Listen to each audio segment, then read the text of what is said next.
Welcome back to Beyond the Uniform. I'm Justin Asiri, and each week I meet with military veterans to learn about their civilian career, in particular, what they do for a military audience to understand how they got there, and advice for any other veterans that are seeking to do the same. Today's episode number 236, and today's interview is different in a couple of ways. First of all, it is a panel. It is three individuals. Hector Milan, Robert Brandt, and Tommy Jones, all three of whom work at Verizon. And it's a really fun interview for me because in this panel with three other people, able to look at a company from a variety of angles, a variety of perspectives, including one person who just joined Verizon and one person who's been there for over 22 years. So it's very fun to see the differing perspectives, the similarities, and to really get a holistic view at what life is like at a company. A second reason this interview is a little bit different is that, of course, it will be available as always as a podcast. This episode is available by video. So if you prefer that visual, you can check out the website, beyondtheuniform.io. The interview will also be available on our YouTube channel. Let me know what you think about both the panel format as well as the video format, and if this is the sort of thing you enjoy, we will do more often. This is a great interview. I really appreciated the three different perspectives of Hector, Robert, and Tommy. There's a lot of ground that we cover in this interview. A lot of it is about Verizon and what their roles are like there. They each have different roles there, very, very different, distinct roles within the company. But I think that some of the things I took away was a lot of the advantages of working at a larger company, particularly the job security, the ability for upward mobility, and just the wide variety of the types of jobs there, as well as the formal training and mentorship program.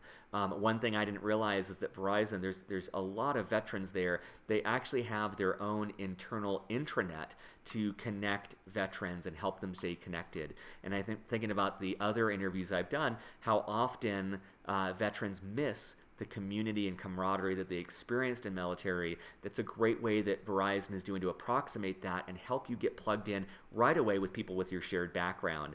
And each of the three people I interviewed talk about experiences of just running into other veterans or overseeing groups that are at least half veterans, and just preserves a lot of that community. As always, at beyondtheuniform.io, you'll find show notes. In this show notes, you'll find links to everything we discuss. We reference several different interviews that are relevant to this conversation. We talk about resources like LinkedIn and Glassdoor. You'll find more links there, as well as 240 other episodes just like this, minus the video and the panel format, where you can learn about career options for the military and how to succeed in your civilian career. So with that, let's dive in to my conversation with the Verizon panel and Tommy, Hector, and Robert. Well, joining me today in central New Jersey is Hector Milan and Robert Brandt. Thank you so much for joining me, and welcome to Beyond the Uniform. Good morning. Thank you very much for having us. So I wanted to give, first of all, listeners and viewers, abbreviated bio for both of you, just to set the stage, and then we'll dive into questions that get us deeper into your background. We'll start with Hector. He recently joined Verizon as a field operations manager, and previously he served in the Army as a master trainer, supervisor, and recruiter, retiring as an E7. Robert Brandt has worked with Verizon for 22 years, holding roles as a facility tech, local manager, and now as an area operations manager. In his current role, he leads 12 local managers and over 200 associates across 6 work centers, and he previously served in the Marine Corps Infantry. So to start things off, and maybe we'll start, Robert, with you, because your transition was the longest ago, but I'd love to have listeners and viewers learn a little bit more about when you left the military, what that transition was like, and in particular, what your first job search was like. So for me, the job search aspect, I was lucky. It was really good timing for me to getting into Verizon. As I was coming out of the military, there was an opening in Bell Atlantic at the time. That's where I got hired into. My father was an employee and said, "Hey, you want to come work for the phone company?" And I was like, "Sure." So coming out of the military into civilian life for me was a little scary, to be honest with you, at first, because you're going from a very structured environment to a not as structured, I guess is the easiest way to put it. So coming out, there's a little hesitation, a little concern. But once I entered the ranks of Bell Atlantic at the time, I learned that they were managing their business almost the same as the military. So it was really easy for me. And then spent 16 years as a technician, took promotion to local manager, and did the local manager piece for 3 years to the day, actually. Got promoted to area manager, and that's what I've been doing ever since.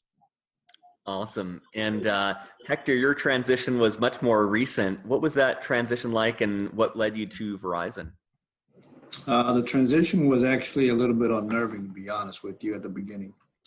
Not knowing exactly what, the transferable skills was going to be. But the Army, obviously, with the Soldier for Life program, allowed me the opportunity to go in for a workshop for retirees, retirement services workshop, that I ended up hearing about the corporate fellowship program under Hiring Our Heroes umbrella with the U.S. Chamber of Commerce. So that's where I initially heard about the opportunities with Verizon. I tailored my resume accordingly with what I had done with my background as far as recruiting operations, supervisor, company first sergeant. And I know you mentioned retired as an E7, but I'm retiring as an E8. Oh, apologies. Yep. No worries. But it gave me the opportunity to talk about my background. And I received a phone call probably about 2 weeks after, where I was able to interview face-to-face with Robert Brandt, which you just met, and Robert Malloy. And it opened up my eyes to what Verizon actually was and the intricacies behind it that I was unaware of, and the different positions. Good morning. Can you guys hear me? Yeah, we can hear you great, Tommy. Awesome. So it gave me the opportunity to explore the opportunities that Verizon had, and obviously with the research that I had done and being able to sit down with, again, Robert Brandt and Robert Malloy and Kevin Sheridan and a few other folks, made the transition over. It was actually pretty easy once I found out that the job entailed the skills that I had. That I felt that I was able to transition over pretty easily. Awesome. And I'll introduce Tommy here in just a second. But Hector, you mentioned the corporate hiring program for hiring our heroes. Could you share a little bit more about that program, and for listeners, how they might look into it and why that might be a valuable support system for them? I would definitely encourage them to go through the Soldier for Life program or office at whatever installation they are at. They normally have local Hiring Our Heroes companies and organizations that fall into the time period that the soldiers either separating from service or retiring from service. So it does vary a little bit by region. Not all the companies are participating in all the different installations across the U.S. So I would definitely encourage them to reach out to the SFL TAP workshop schedules, and then also reach out through the Hiring Our Heroes. Very simple Google search will pull up the point of contact for their location. They can filter it, actually get in touch with the individual, and the individual responsible for the program, usually a program manager, will let them know as to the upcoming Hiring Our Hero workshops and when those dates are. Usually it's a 12-week program, about 3 to 4 per year. So it gives them the opportunity to better prepare prior to the start of that program, and what the participating companies and organizations are for their area that they would like to pair up with or gain additional information from, so that they could actually make a well-informed decision prior to separating. Awesome. And for listeners, I'll add that in the show notes. So you have links to that so you can easily find more information about that. I also want to introduce Tommy Jones. To give listeners and viewers a quick background, Tommy is a senior manager of talent acquisition, enterprise sales and services, as well as the leader of military programs. He's been with Verizon for about 6 years and served in the Army Signal Corps as a non-commissioned officer, retiring as an E8. Tommy, maybe to kick things off, could you share a little bit more about what your transition was like from the military, and in particular, what that first job search was like for you? Yeah, sure. Hi, everyone. So I transitioned back in 2013 after 20 years of active service. And during my transition, I started the TAP program about 12 months out, went to a couple career fairs, thought, oh, this is going to be pretty easy. I checked all the boxes. I had a signal background. I had a bachelor's degree. And I didn't value the networking aspect of it. So when I went to career fairs, I was like, okay, well, I see that these people want to hire veterans. This is great. I didn't realize how difficult it would be. People really wanted, companies were really advocates of hiring veterans. But I don't think at the time that I was transitioned, they had a good understanding of what value I brought to their company. They didn't know enough about my rank. They didn't know enough about my responsibilities. And on the other hand, I didn't know enough about my corporate experience or civilian world, and how I translated my skills to them. So I met multiple recruiters who were excited to meet me and say, hey, I think we got great opportunities for you here at Verizon. And that kind of went radio silence. I communicated with them over and over again, and I got nothing from it. Not from a lack of their response, them trying, just that they had a hard time translating my skills and being an advocate for me. So I was a little bit disgruntled. I had applied to about 200 jobs across a bunch of different companies, around 55 with our company alone in Verizon. And being a signal person and having a comms telecommunications background, I thought it was a perfect match. Needless to say, people didn't understand what my background was, couldn't understand the translation. I had 0 interviews in the 200 applications that I applied to, 0 from Verizon, 0 from any company, AT&T. I mean, I thought it was a perfect match for me since I was from New Jersey and the headquarters is in New Jersey. So fast forward 6 months from separation, I ran into a Vietnam veteran, and this is where the networking aspect comes into play. And he was asking me what I was doing at Fort Dix. I said, well, I'm on active duty. I'm transitioning out of the military and getting ready to retire. And he said, well, what are you going to do when you get out? I said, I'm still trying to figure out what I'm going to be when I grow up, but I want to work at Verizon. I said, but they kind of didn't really respond to me, and I didn't get any offers or anything. He said, well, I'd really like to help out. I know some people at Verizon. And I was like, wow. So needless to say, I got my first entry point through a networking opportunity with a Vietnam veteran who I had just stopped to say thank you for your service to him, which sparked a conversation, which sparked an opportunity for me.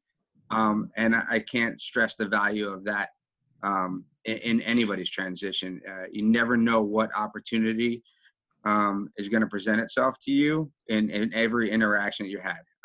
I learned that from the first non-commissioned officer that I had in the military. And he said, Jones, you're going to greet every person that you meet. And I was like, Roger Sergeant, okay, we'll do. And I didn't realize how powerful that was and how impactful that would be.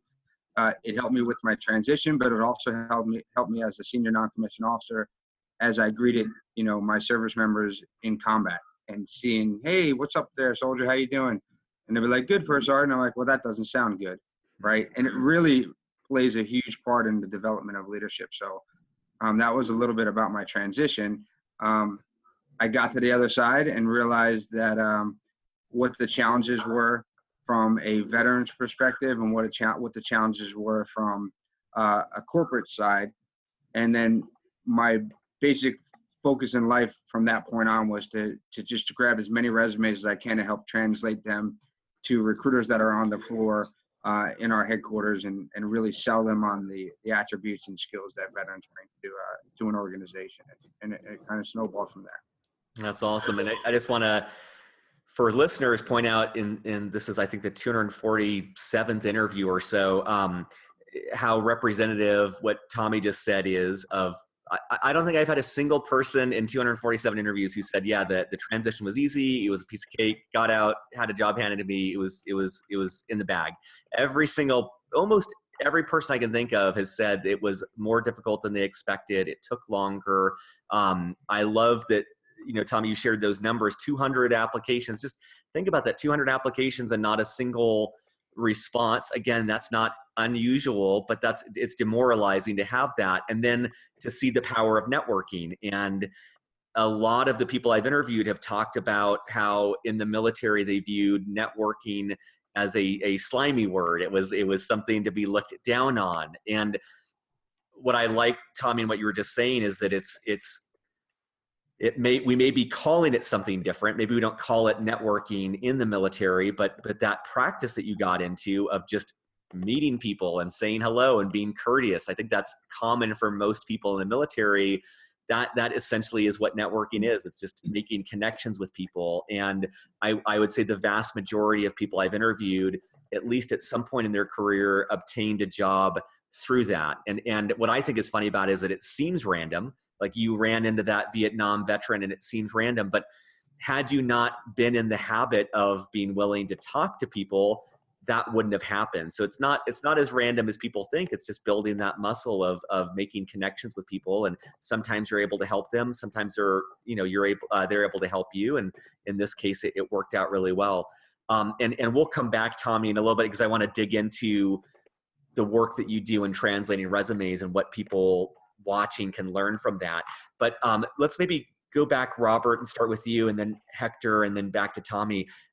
Could you maybe translate what your title is and what your role is at Verizon? And in particular, I know it helps listeners to hear a little bit about a day in your shoes and kind of what you do throughout the day. So for my position currently, I'm an area manager with Verizon. I have 6 work centers, over 200 associates, and 12 local managers reporting to me. The easiest way to describe my role, all of the technicians that go out and visit our customers to install services, repair services, the frontline employees, those are my associates, and that's my organization. We're basically responsible for going out and installing FiOS, core, repairing all of those services. And a day in my life, really, the one thing I love about my job is it's very unpredictable. No 2 days are ever the same. So I always start my day in one of my work centers. I'm always very visible to my local managers in the work center and the associates to get out there and motivate them to get out and provide outstanding customer service. And from there, once they're dispatched out in the field, then I go into observation mode where I like to stay on top of what my local managers are doing and make sure they're all on the right course. And if one is off a little bit, to get in there and to give direction so that they go back on the right course. Awesome. And when you were saying that, Robert, one other thing it reminded me of was, again, for listeners, in your story, it kind of highlighted, I think, the appeal for a company like Verizon is because it's a large organization. Robert talked about in the military, the structure and the organization, and then realizing that Verizon shared a lot of those traits. And we'll talk a little bit about kind of training and onboarding and things like that. But I think that Robert's story is indicative of one of the benefits of going from the military to a larger company is it has a lot of the structure that you're familiar with. And it has to. It's such a massive organization that does so much. The only reason that it's a thriving business is that they're able to effectively lead and organize what I believe over 150,000 employees. So when you think about the sheer scale of that, there's a lot of similarities in with the military, and that eases that transition. What about you, Hector? How would you explain your role? I would definitely start off with what you just pointed out. There's a lot of similarities, plenty of similarities. And then as an NCO, non-commissioned officer, going up through the ranks, you become second nature. And one of the things that definitely I gravitated towards with this whole process and in the beginning of the process was what the field operations supervisor does, and it starts with taking care of the individual. Definitely help take care of them, motivate them, provide the resources, understand their needs, understand what their job is to be able to provide and assist and get them to be able to perform. And at the end of the day, do the job that we're required to do, which is for our customers. So being able to start off the day, coming in and kind of making sure that all of our guys are well taken care of, that they're doing well, that they have what they need to be able to get out and go out and perform their jobs is the beginning of our day. Making sure that the guys have the work that is loaded on their behalf to be able to go out, be able to manage that throughout the day, take care of any concerns that they have, provide them the resources that they need. Also being able to develop them as we go along. Similar to our NCOs that we are, in charge of caring for, we are also now here, in charge of their development, where we're performing the quarterlies, we're performing their semi-annuals, annual evaluations. We're also ensuring that they're being trained and staying on top of whatever changes come on about, and that they are provided with whatever tools necessary as things change to be able to go out and properly perform and effectively and efficiently perform their jobs. So the similarities with taking care of the individuals, providing the resources, ensuring that they have, the proper motivation to get out of the door and be efficient and effective at what they're doing. And on the supervisor side of the house, being able to manage those metrics. Obviously, everything is measured with how well we perform and how well we're taking care of our customers. Definitely staying on top of that from our end. Again, very, very similar to what I was doing before. Just like Tommy Jones pointed out before with, being a company person, it's the same thing. You come out and you talk to your folks every day and you ensure that they're doing well. And you have that communication piece. And at the end of the day, we are definitely effectively communicating to be able to make sure that our job is done. So from the supervisor point, like I said, seamless to me as far as what I was doing previously because of the structure that Verizon does have with what we are required to do daily and the similarities that Robert pointed out before with the structure and how all of that translates to our associates and technicians to be able to get the job done. Awesome. How about you, Tommy? Yeah, so I couldn't agree more with everything that Hector said. I think, one of the things that I found out about the local manager role and the field operations role that Hector's doing is that was the first job that I found here at Verizon from a recruiting standpoint that there's a large amount of veterans that have the experience that can come into this role and really make a direct impact. So when I first sat down with hiring managers related to this role, and I asked them, what are you looking for in an individual that can be a field operations manager, someone that can manage, these technicians? And what they described to me, I said, well, what you're looking for really is a platoon sergeant slash senior non-commissioned officer or even a platoon leader to come in here and really manage the work effectively, making sure people are getting things done in a timely manner. Safety is at their utmost and everything. And the one thing that I really realized was that they didn't need to have the telecom experience. They had to have the really strong leadership experience. And that is the most impactful piece, I think, to this role, because a lot of the roles, and just like in the military, I can be a platoon sergeant in one company and move to another company. And it's a totally different way of leading and way of being a platoon sergeant. So So I think it was really valuable that we started to have these conversations about what other skills or who else can make an impact in this role. And we started bringing in infantry platoon sergeants who have met and led, number of soldiers, and they started to be really successful, and they're still here with this company. So my first year here at Verizon, we hired 28 local managers in that year, and of those 28, 24 of them were veterans, which is pretty powerful. And they did very well. Now, I'll tell you, if you're not a good non-commissioned officer or a good soldier, you're not going to be a good employee in the corporate world. So that's a given, right? But yeah, I think that there's a lot of opportunity, and the biggest thing I've learned from transitioning service members is our goal is to get the hire manager to interact with the actual applicant and the candidate, right? The more we can do that, the more that the hire manager will fall in love with service members the way that I have over my 20 years and realize the value that they bring to an organization. That's awesome. I remember when I got out of the military, my brother, who's also in the military, had said, I think I was feeling intimidated at the time. And he said, it's easier for you to learn about spreadsheets and about whatever functional knowledge you need than it is for someone who hasn't been in the military to learn about leadership. And what I appreciate what you're saying, Tommy, is the valuing the unique experience that listeners have in the military, the leadership training, the ability to operate in ambiguity and under stress.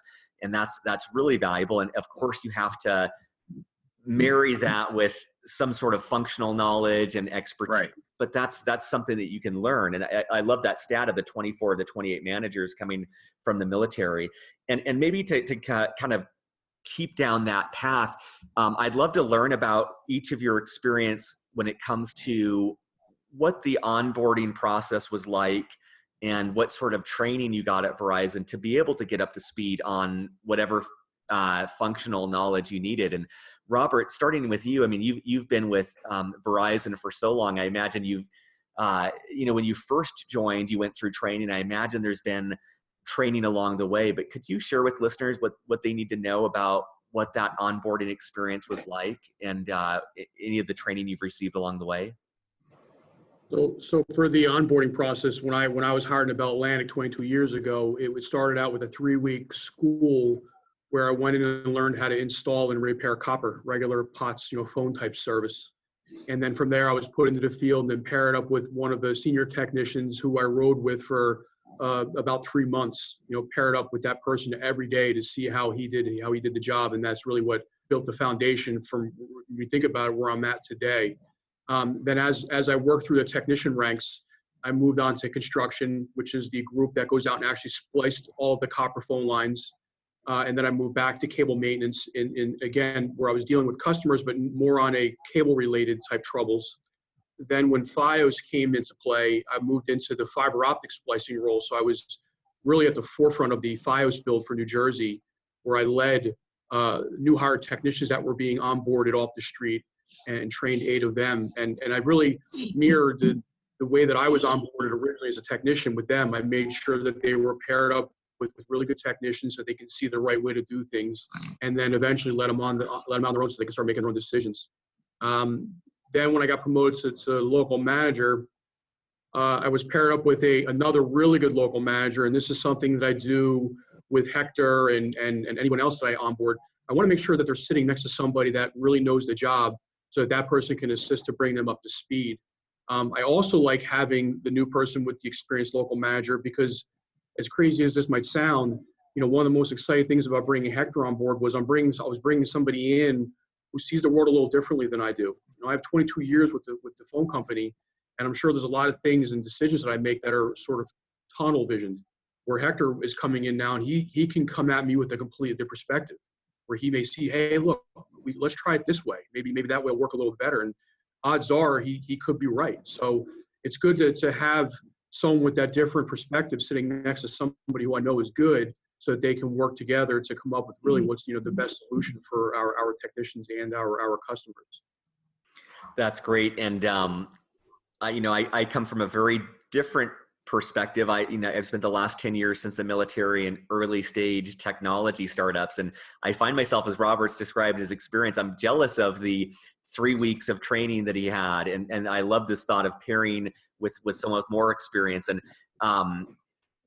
my background or my experience has been much more, there's been no training, there's been no guidance. It's just kind of being thrown into the deep end. And so what I like about what you're saying is the process through which they're able to impart skills pretty rapidly and provide mentorship, and how appealing and valuable that is for anyone. So that's great to hear.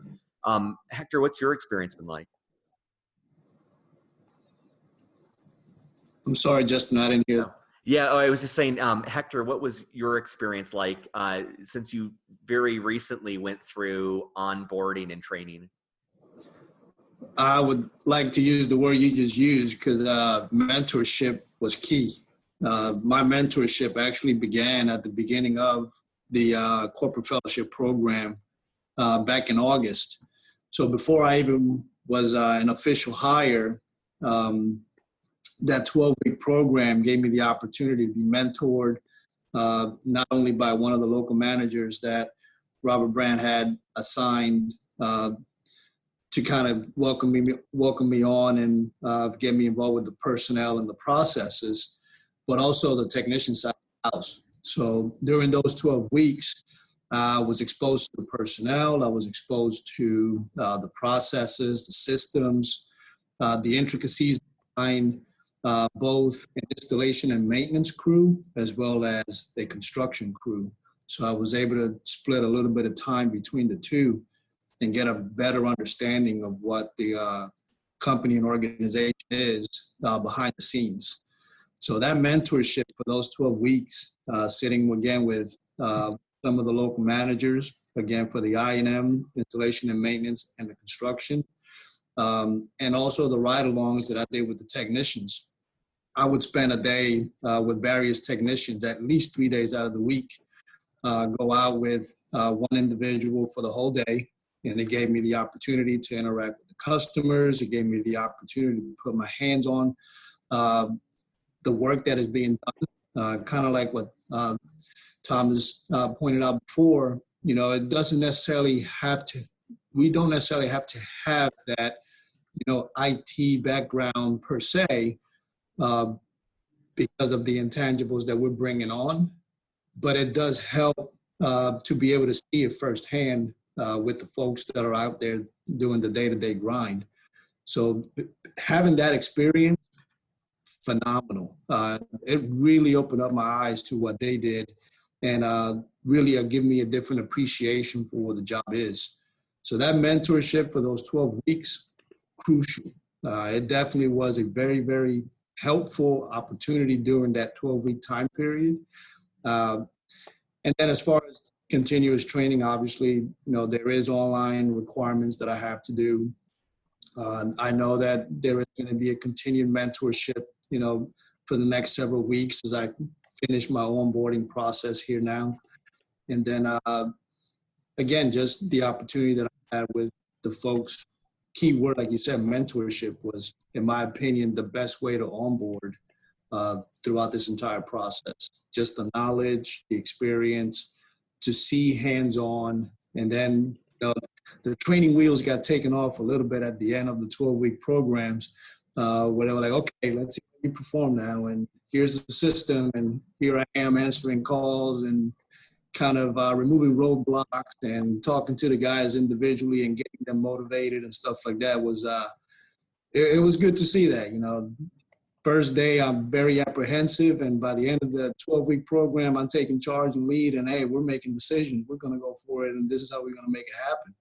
So it's a very, very good opportunity to have done the onboarding process that way. That's awesome. And for listeners, I'd say what Hector is saying for me kind of complements what Tommy was saying. So on the one hand, what Tommy had said was about what I would hope listeners would take away is to feel emboldened as you enter your civilian career, to know that you bring these leadership skills, you bring all of these things.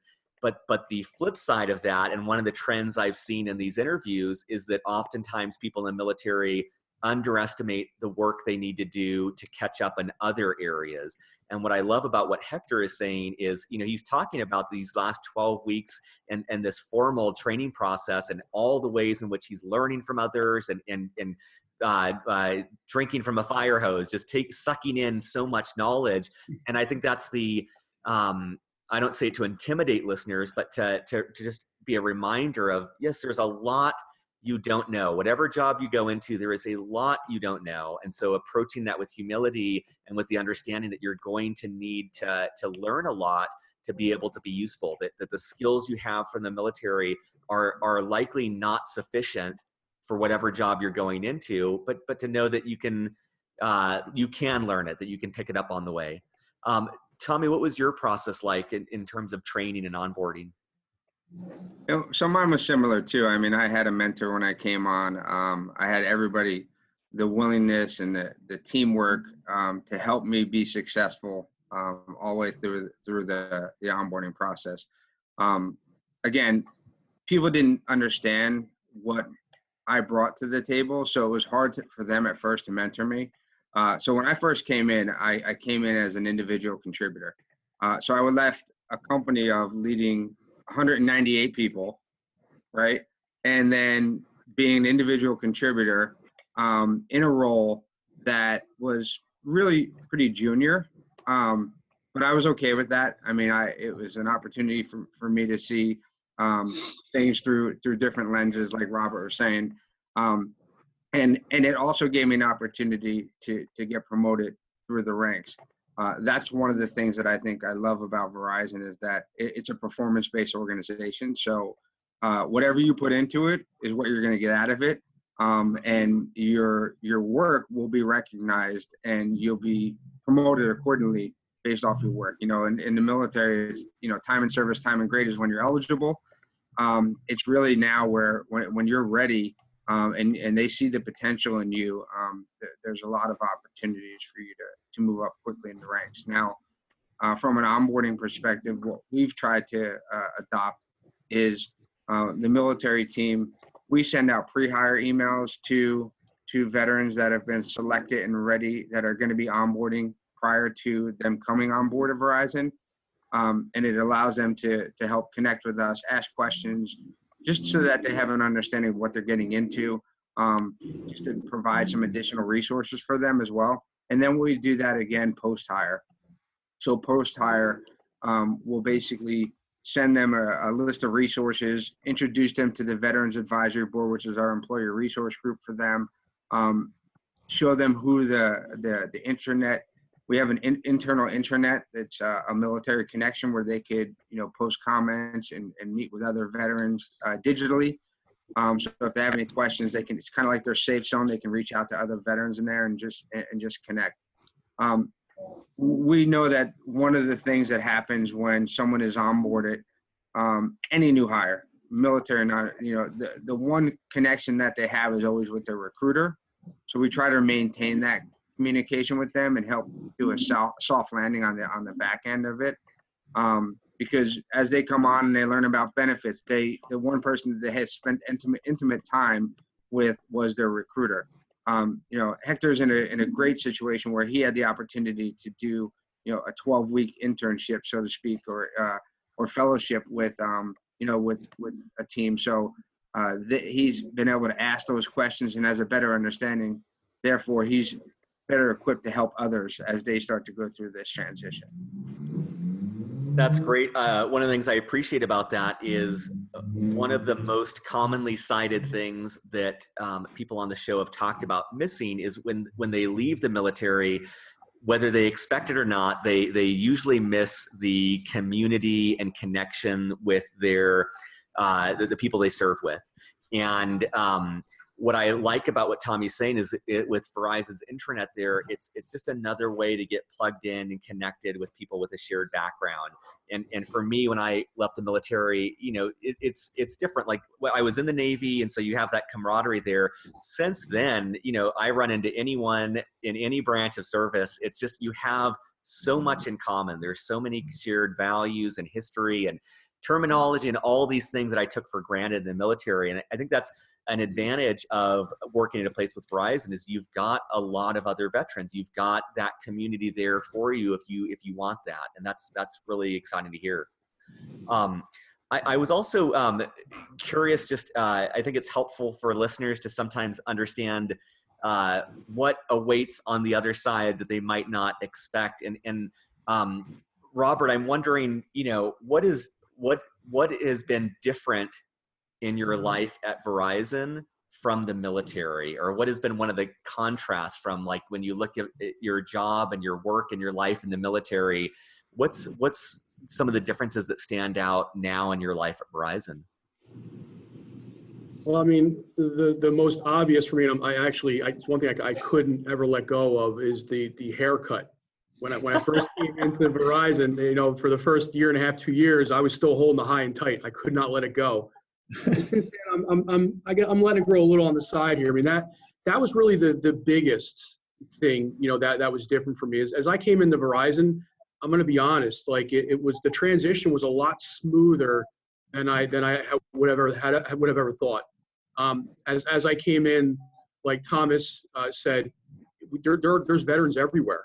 Everywhere you go, I have 12 local managers, and of those 12 local managers, almost 50% of them have served in one branch or another. So, and as Hector is onboarded through my team, that door is open for him. Like he'll have the opportunity to go and sit with every single one of my local managers to see how they lead, because I believe that there's no such thing as a perfect leader.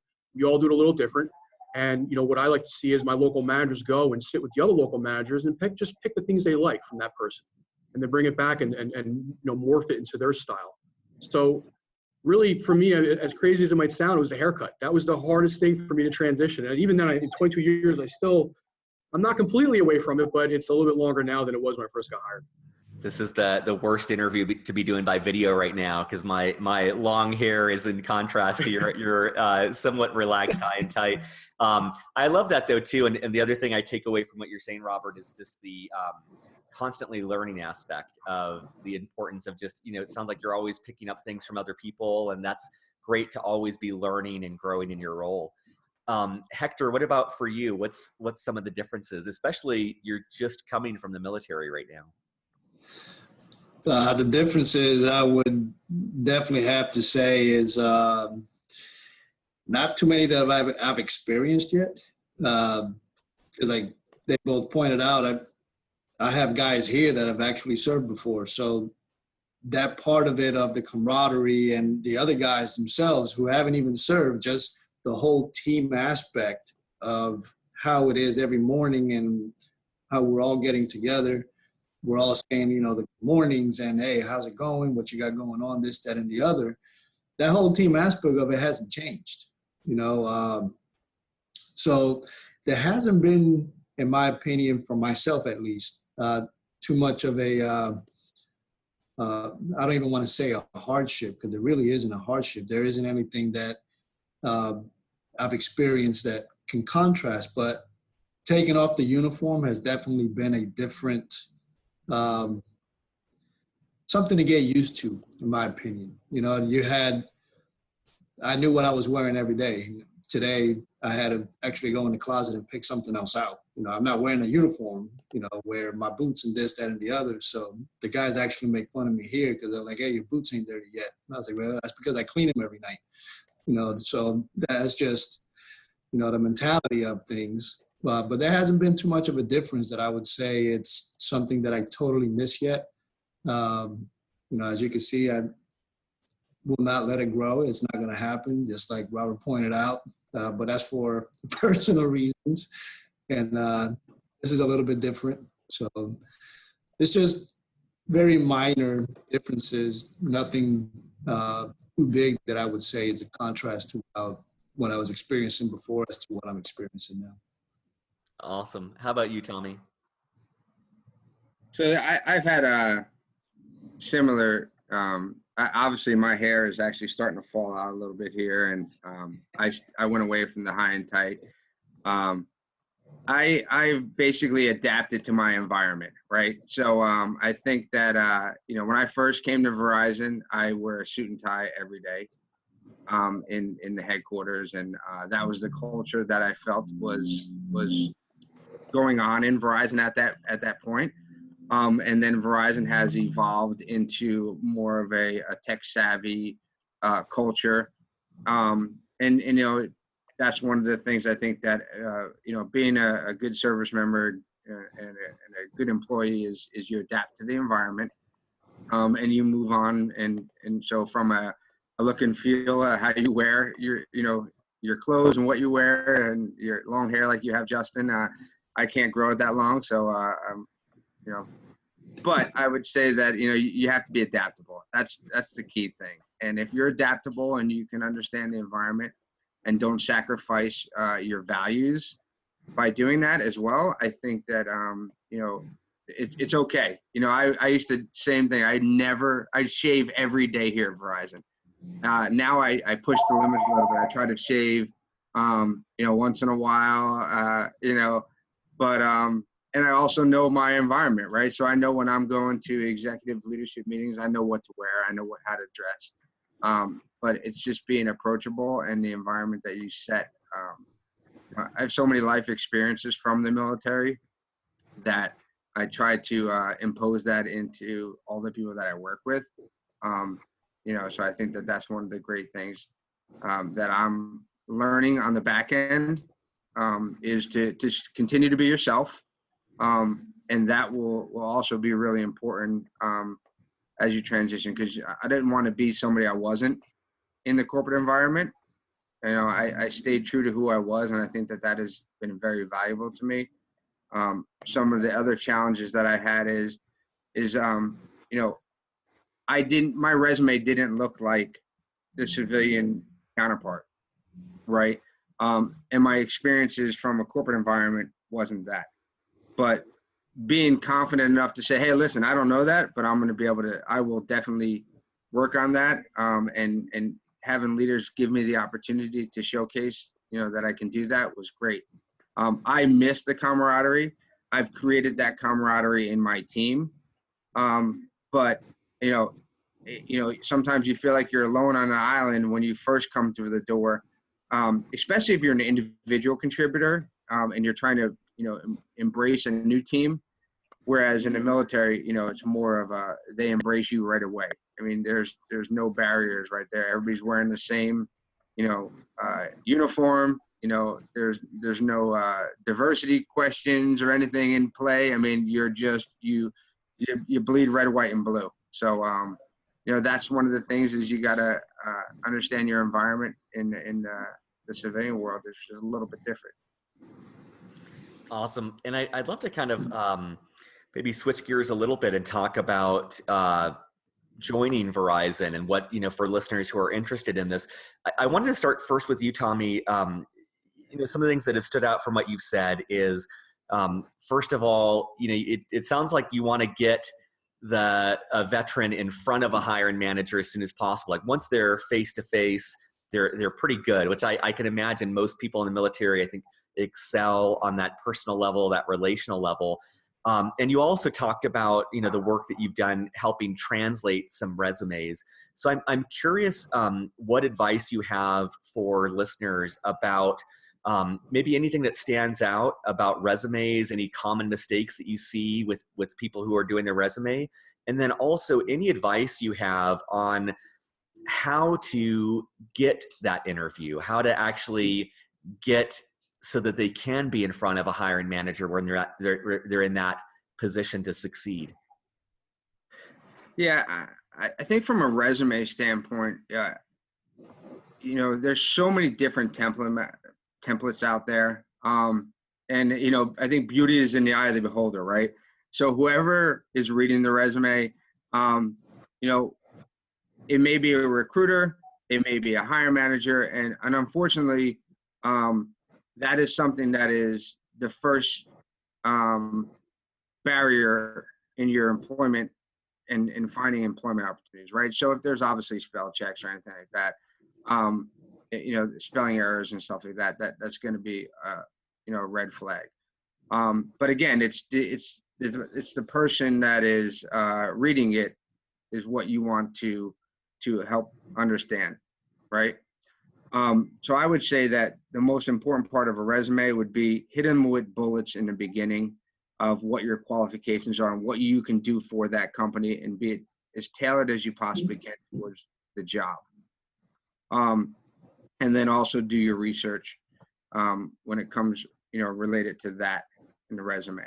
Now, how I translate the resumes to hire managers. So we do some training. We actually, on a quarterly basis, we train our recruiters. We have a Verizon training that goes on. It's called Verizon Recruiting 101 and Verizon Recruiting 102. So it's recruiting at Verizon, sorry, RAV1 and RAV2. And what we do is we send our recruiters through that. And part of that is about understanding, the ranks of the military, understanding, what resources they have available into hiring veterans or attracting veterans to Verizon. Then we also do that for hire managers as well. We have a training set aside for hire managers and HR VPs that allows them to learn a little bit more about it, about the veterans and what skills they bring to it. The other thing I think that we do is our military recruitment team, their role is to help translate the skills and be like a liaison to the recruiter and to the hire manager. So when I first came on board, I was seeing resumes. I had a Navy commander that had applied, who had a master's degree in human resources, was working on the Joint Chiefs of Staff, and he had a PMP, and most of his time was as a pilot, but some of his staff role was in the Joint Chiefs of Staff position. And he was applying to a human resource position in a very strategic role around strategy and plans. And he was rejected right away. So I looked at the resume and I walked over to the recruiter. I'm like, can you explain to me why you didn't qualify this guy? She's like, well, I just don't see where he's got, the strategy and the planning operations. I'm like, okay, do you understand what the Joint Chiefs of Staff's job is? They're in charge of all of the military. The Joint Chiefs of staff is the most intense level of planning and strategic planning you can imagine in all of any organization. And so I kind of went deeper into, what a J3 does and talked a little bit about what he did as a commander, as an 05 in the Navy. And she was like, wow, I would have never got that from a resume, right? And I don't know how you can't really write that up on a resume. There's a lot of things that you have as a resource that you can do to help get you in the door, but I don't know if the resume is the only thing that you should do if you're trying to find employment opportunities. Again, the networking is so important. So I think that interaction is really important. What I've told other veterans to do, and I think that this is something that is very, very valuable to your listeners and to anybody that's trying to find a job. Everybody is on LinkedIn nowadays, right? And the job that you want, there's a 99% chance that someone already has that job in that same company and they're on LinkedIn, right? So in the military, you're taught to gather intelligence. You're taught to understand your environment. So what I tell veterans is, go to Verizon's site, find the job you're looking for, and not necessarily apply yet, right? Find something that really interests you, and we'll use Robert as an example. So if I was looking and I see that there's an area manager role in New Jersey for Verizon, what I would do is I would take that intelligence and I would go back to LinkedIn, and in the top, I would type in area manager, New Jersey, Verizon, and anybody that with that title would come up. And Robert might be one of those people. And I don't know if Robert was a veteran, or I didn't know if Robert was a veteran, right? Well, what I'm going to do is I'm going to use my free LinkedIn account that I have from LinkedIn for a year, and I'm going to start utilizing that for my benefit. And I'm going to say, hey, Robert, I'm transitioning out of military. I got a telecommunications background. I'm an E8 Master Sergeant, retired First Sergeant. Hey, would you mind picking up the phone and tell me a little bit more about the area manager role? And I think that if more of that happens, that high touch engagement, and we do a little bit more of that, Robert's going to tell me a lot of things, Robert might, one, become my mentor. Two, Robert might become my advocate, and maybe the person that's going to his director saying, you know, I'm talking to a guy right now that was actually looking at another area manager role in New Jersey who I think would be a perfect fit. Or he say, you know, Tommy, right now you're not ready for an area manager, but we have field operations and local manager positions that you may be better suited for. Or Verizon doesn't have that opportunity. You know, I think somebody in AT&T might have that opportunity. And I have a friend that works over there. So, you know, that's, I think, the most important aspect of transitioning and finding employment is utilizing the, you know, the network that you have and creating that network. I think that that's such great advice and applicable to any career path. But I love what Tommy's pointing out there, like finding the person on the inside and knowing, going into this, knowing that every single person who's served in the military, their desire is to help you. They will take the call, and just bear in mind that people are busy. Like I kind of go into these things assuming that you send 5 emails, you're going to get 1 response. Right. And just know that all 5 of those people want to help you. 4 of them are busy, 4 of them lose track of the email. Like their intention is to help you, but things just get lost in the noise. That we don't need to talk about it, but I'm sure all 3 of you get thousands of emails every single month. It's just hard to keep track. So know that people want to help you. But I love what Tommy's saying of just slowing down a little bit, finding that person inside. Not only can they help you better understand the landscape, better understand the role, better understand how to apply to it, but also they could be the person to help you fast track that resume or help you get through that. And yeah, I think that's incredible advice. Hey, Justin, and I think the other thing is that, you know, growing up, I knew a lot of people, like fathers were in the military, and now I think people know others in the military through third party, right? So that it's not as close and as intimate with someone that is in their family. Like not everybody serves as much as they used to. The military force is smaller than it ever has.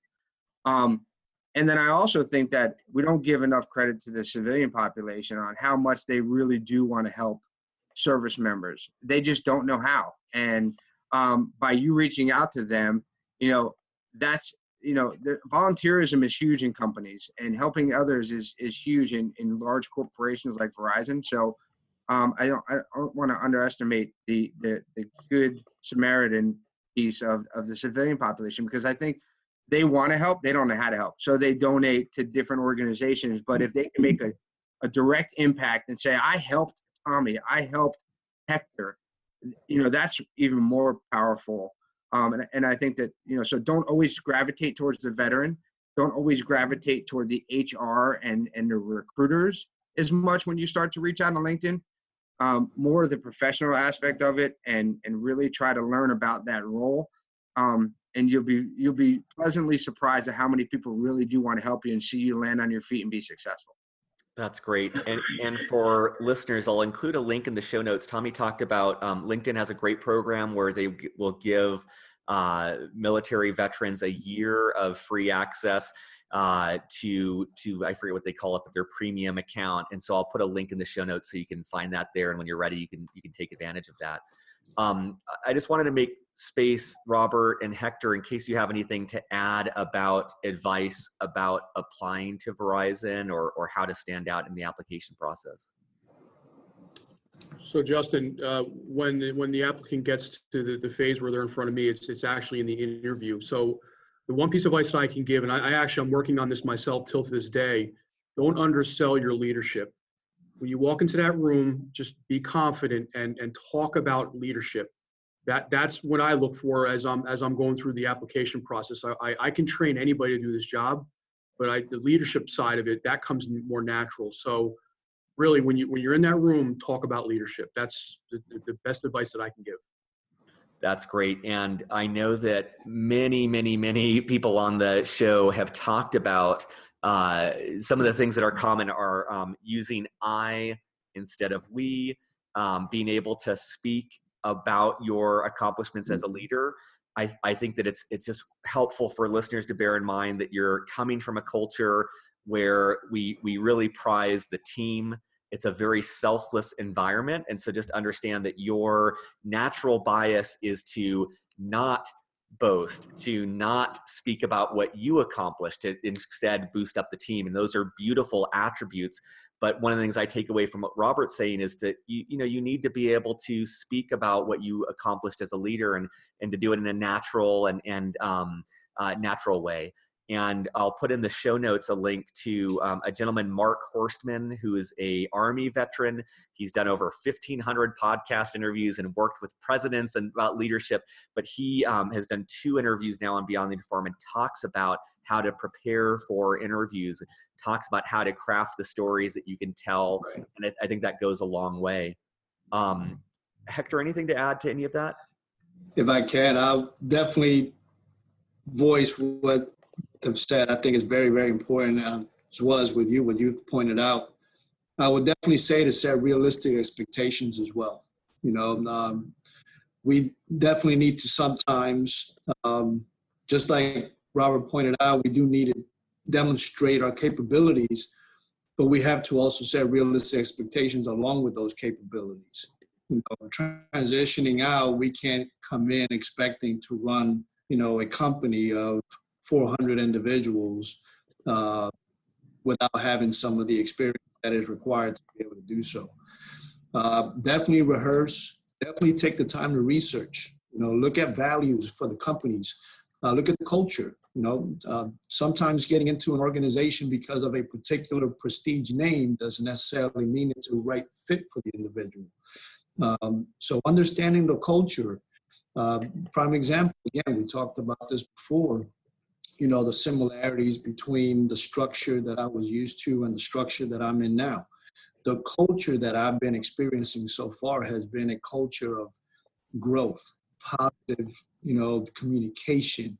It is an organization that values, not just the customers, but the employees. So we do have to have, again, that research that Thomas pointed out before, ensuring that we do know what we're walking into. Take it seriously, definitely write it down, revise it, review it, write it down again. Make sure that you are well prepared, that you do know what you're talking about, and that you get away from jargon. Not everyone that we talk to, like Tom pointed out, don't necessarily reach out for a military veteran, but if you're speaking with someone that doesn't have the background and they don't understand, some of the conversations, or they don't understand some of the things that you have done or that you've been experienced in or have had the privilege of working in, you have to be able to translate that over to those civilian terms per se. It's getting away from the jargon and getting away from some of the language that we are used to in our day-to-day lives in the Army or whatever military service we're serving in. And again, using the SFL resources, the Soldier for Life resources, the resume writers, the individuals that can sit down with you and help you prepare for the interview, and those workshops, in my opinion, value added.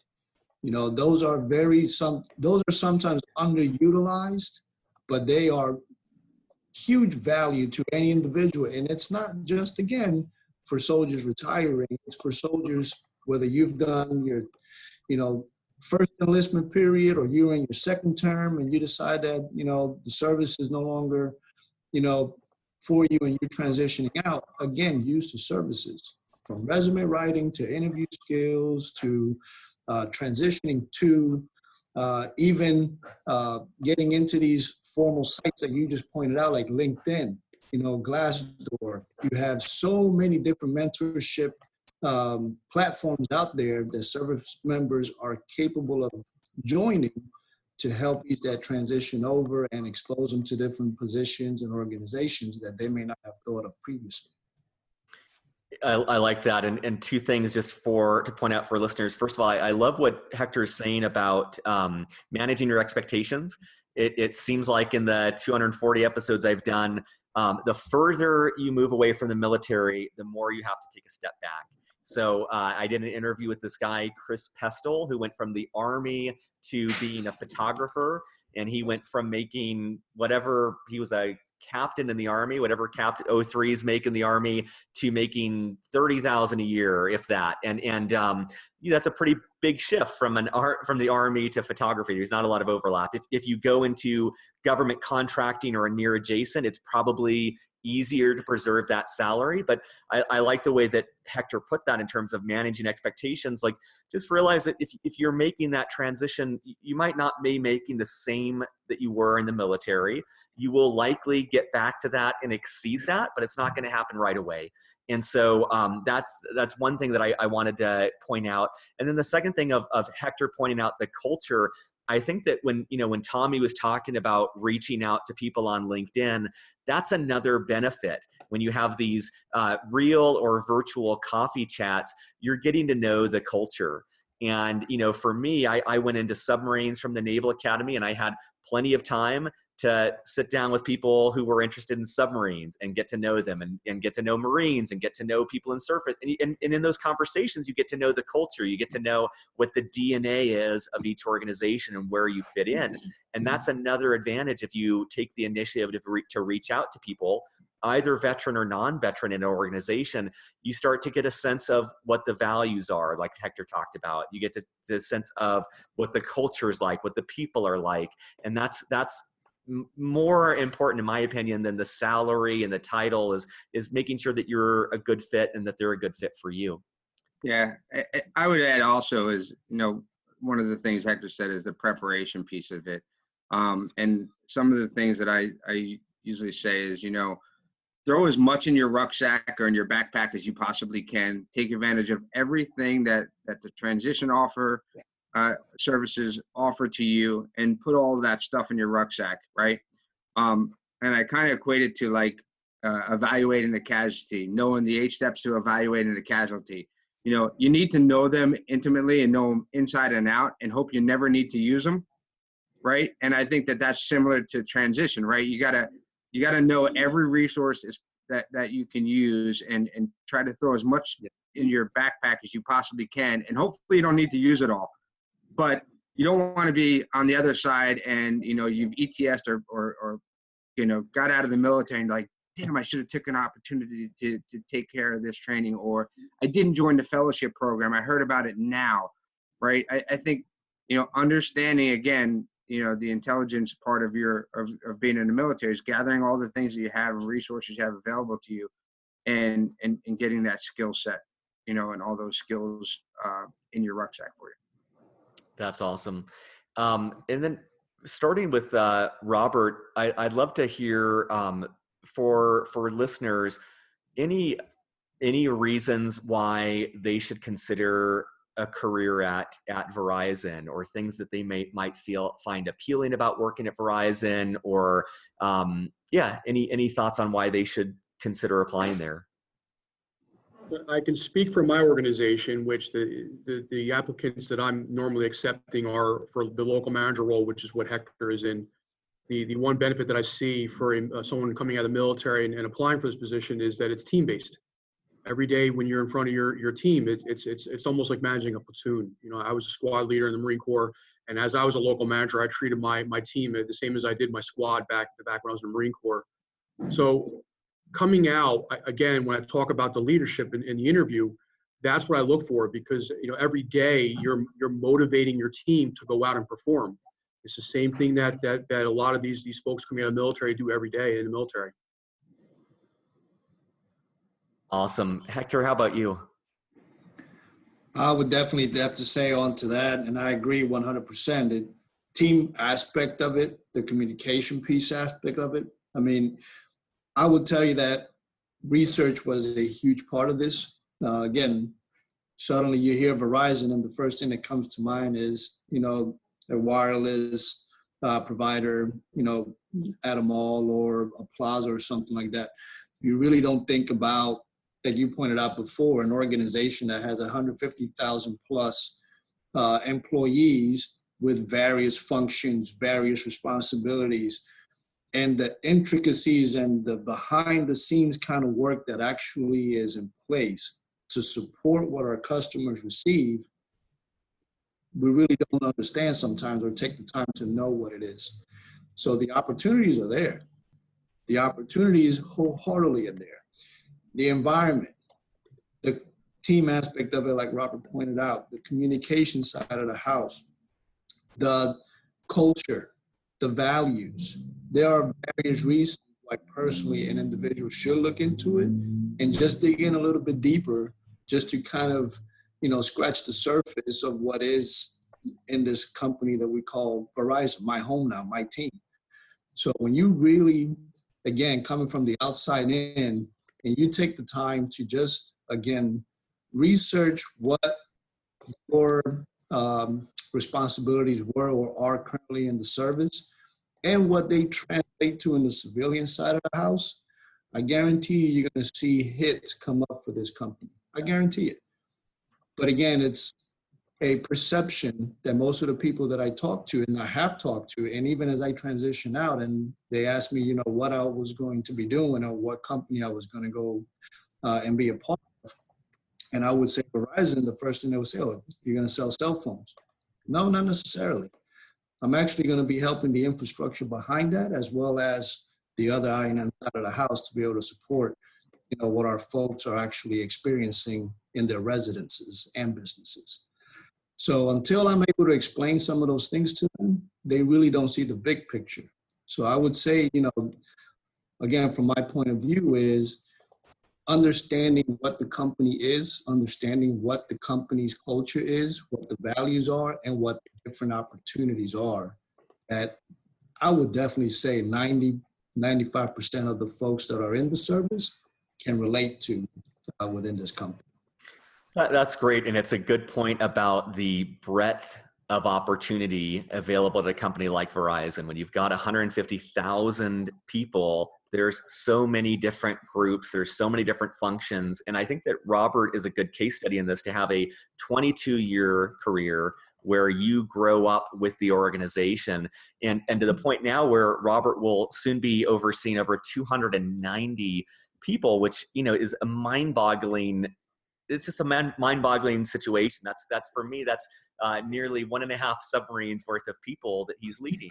And to start as a technician and work your way up, there's not a lot of organizations that have the scale to be able to allow you to grow with that and to train you and develop you into that role. So I think what Hector is speaking to, that breadth is very appealing. That from a front end view, most people might only know Verizon or a company of that size for one specific thing, but to be a company of that size, there's so much infrastructure behind the scenes and so many. It's like that iceberg. You're seeing the 10%, and there's the 90% underneath that you might not even be familiar with. And that kind of goes back to Tommy's point about doing the research on LinkedIn, starting to build your mental picture of what the different areas are, because you may only be familiar with one aspect, but there's, you might talk to someone and realize, hey, there's 20 other jobs that you might be interested in, or 20 other types of roles that may be well suited for you, and you don't even know about it.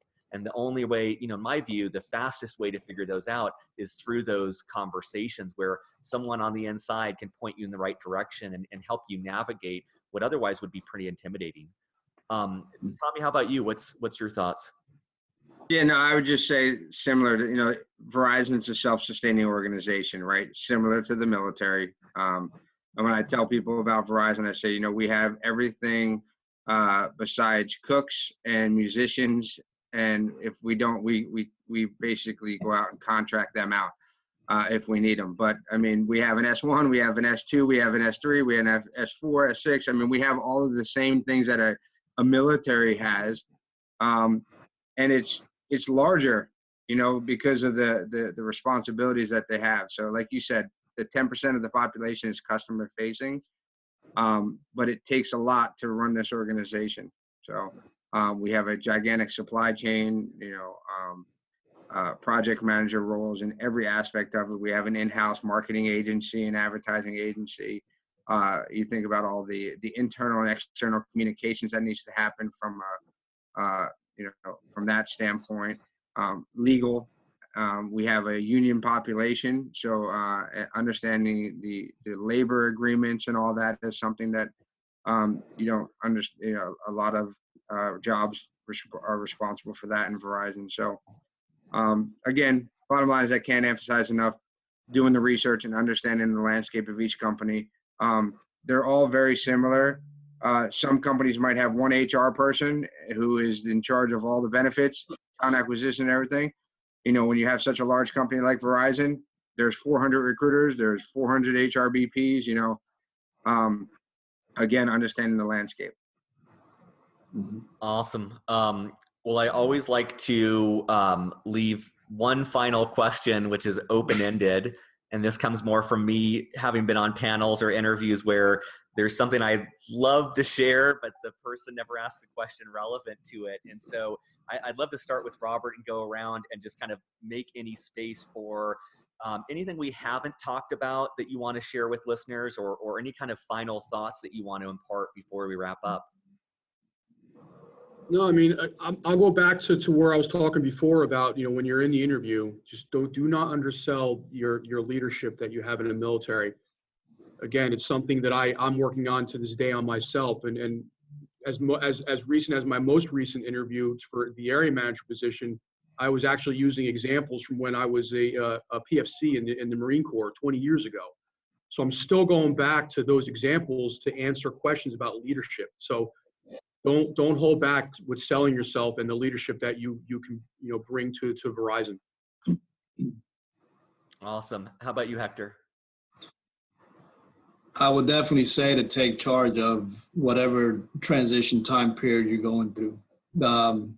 You know, don't just rely on, you know, oh, it's going to happen, or I will end up in, or I will get, you know. No, don't leave those questions up for somebody else to answer.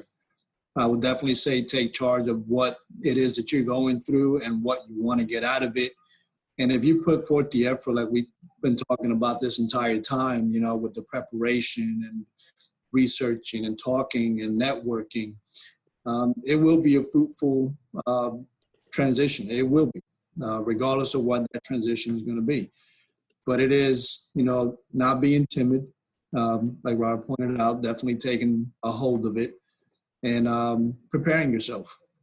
You know, again, just because you have worn the uniform for however long you've worn it does not necessarily mean that you will get. Again, you have to put your name there. You have to be able to get in front of people. You have to be able to get the preparation underway and make sure that you are setting those expectations for yourself that at the end of the day, you will be able to achieve. Yeah, I love that. And I think it relates to what Robert said, but also Hector's sharing is something I'm still trying to get my head around, but it's like I view people in the military as very autonomous, very independent, very creative, very capable of just breaking through obstacles to achieve an objective. And at the same time, there's a lot about the military where things are spoon-fed to you. Your dental checkups, medical checkups, pay, housing allowance, like everything is kind of compartmentalized in a way where you can just sit back and receive. Right. And what I'm taking away from what, you know, first Robert said is you have to exhibit a certain amount of self-service. Like you need to be able to walk in and sell your leadership abilities. You need to be able to speak on your behalf because no one else is going to do it for you. You have to go into that interview and speak about what you've accomplished because otherwise no one will know. And it's also what I take away from what Hector's saying is like, command your own transition. Like, yes, there are the TAPS courses, there are resources for you, but I love that analogy that Tommy used earlier of filling your rucksack. Like just start cramming it in. Like you are like that ownership aspect. You are the only person responsible for your transition. So really having ownership of that, packing in the skills you need, doing what you need to do to have that successful transition, because ultimately you are the only person responsible for that. Justin, if I can add to that real quick.